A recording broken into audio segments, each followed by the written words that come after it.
Estoy muy emocionado de estar aquí junto con mi esposa Sara para colocar una ofrenda floral a los héroes de Ofakim. Aquí se realizaron actos de heroísmo supremos por parte de hombres y mujeres que se presentaron en el momento decisivo, porque incluso en la situación más difícil se levantaron como leones. Aquí hay algunos de ellos con nosotros, incluso el miembro de la Knesset y viceministro. Realmente, gracias por lo que lograste salvar en Nova. Gracias. Creo que aquí fue donde vieron la resiliencia. Aquí vieron la recuperación. Es simplemente algo que ha maravillado al mundo entero. Pero quiero decirles algo. Creo que el pueblo de Israel está mostrando una fuerza de espíritu inmensa, coraje, valentía y una poderosa voluntad de vida frente a quienes vienen a destruirnos. Nuestra fuerza de voluntad es más fuerte que la de ellos. Nuestra capacidad de combate es más fuerte que la de ellos. Y al final, esa fuerza, la espiritual, es la que derrota aquí y los derrotará allá con la ayuda de Dios.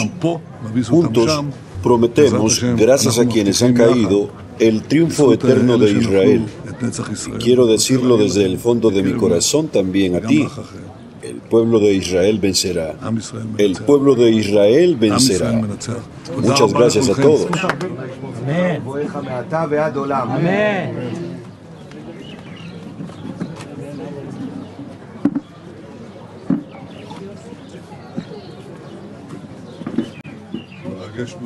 Desde la sensación de importancia, como los héroes que están aquí sentados, cuando comenzaron los primeros disparos en la ciudad, la gente comenzó a salir de sus casas con pistolas, con palos, sin saber a dónde iban ni entender lo que estaba ocurriendo. Y comenzaron a acercarse al enfrentamiento con los terroristas. Hemos terminado la operación con la élite de la unidad de combate contra aquellos que se levantaron en esta generación para hacernos daño. Todavía tienen presencia aquí, pero pronto los eliminaremos también. Recuperaremos a todos nuestros secuestrados, a todos. Quiero que entiendas lo que está ocurriendo aquí. Estoy mirando este mapa, Itzik, que se construyó bajo tu liderazgo y por iniciativa tuya. Lo que está ocurriendo aquí es, en realidad, una gran expresión de confianza en el Estado de Israel y en el futuro de Israel. El desarrollo aquí representa un gran avance, pero es nada en comparación con lo que vendrá.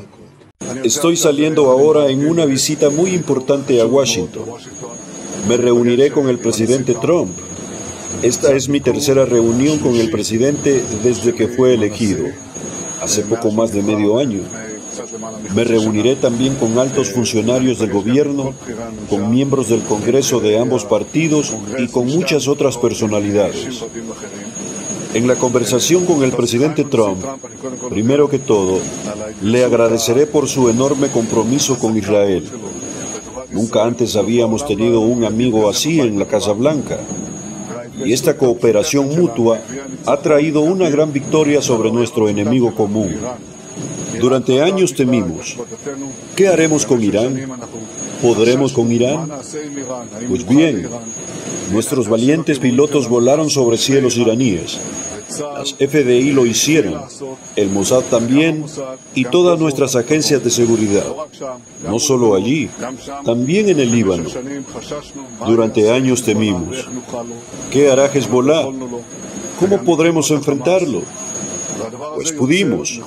También preparamos el terreno contra Hamas. Todo esto crea un gran compromiso, pero también grandes oportunidades. El compromiso principal es preservar estos logros y mantenernos vigilantes frente al intento de Irán de renovar su programa nuclear, dirigido claramente a nuestra destrucción. Pero también hay una gran oportunidad, la oportunidad de ampliar el círculo de paz mucho más allá de lo que alguna vez imaginamos. Ya hemos cambiado el rostro de Medio Oriente para el Estado de Israel, para el pueblo de Israel y para todo el Medio Oriente. Al mismo tiempo, seguimos en el frente de Gaza. También allí hemos logrado grandes cosas, pero todavía hay tareas tareas por completar. Hasta hoy hemos liberado a 205 de los 255 secuestrados, 148 de ellos con vida. Quedan 20 vivos y 30 muertos. Estamos decididos a traerlos de vuelta a todos. Y también estamos decididos a asegurar que Gaza no vuelva a representar una amenaza para Israel. Eso significa que no permitiremos más secuestrados, más asesinados. Pronto eliminaremos las capacidades militares y gubernamentales de Hamás. Hamás no estará más allí. Estoy comprometido con estas tres tareas: traer a los vivos y a los muertos, eliminar a Hamás de Gaza y asegurar que Gaza no represente nunca más un peligro para Israel. Todos estos logros, y los que lograremos, serán gracias al coraje de nuestros combatientes, gracias a la maravillosa y firme resistencia de los ciudadanos de Israel y también gracias a las decisiones correctas y valientes que tomamos con el apoyo del pueblo de Israel. Respecto al acuerdo que se está negociando bajo las condiciones que hemos aceptado, envié un equipo de negociación con instrucciones claras. Creo que la conversación con el presidente Trump puede ayudar realmente a avanzar en el resultado que todos esperamos. Muchas gracias a todos. Mientras el primer ministro Benjamín Netanyahu corre ciudades como Ofakim, donde hombres y mujeres comunes se levantaron como leones frente al horror del 7 de octubre, una verdad incómoda se revela con fuerza. El conflicto en Israel no es simplemente un enfrentamiento militar, es una batalla por la existencia misma de un pueblo. Con voz firme y determinación, Netanyahu asegura que el pueblo de Israel no solo tiene poder militar, sino una fuerza espiritual que, según él, vence aquí y vencerá allá. Esa frase encierra el corazón del mensaje. Esta no es una guerra por tierras, es una guerra por identidad, por supervivencia, por destino. Y sin embargo, en el otro lado del mundo, la comunidad internacional se desgarra en debates, en resoluciones, en condenas selectivas.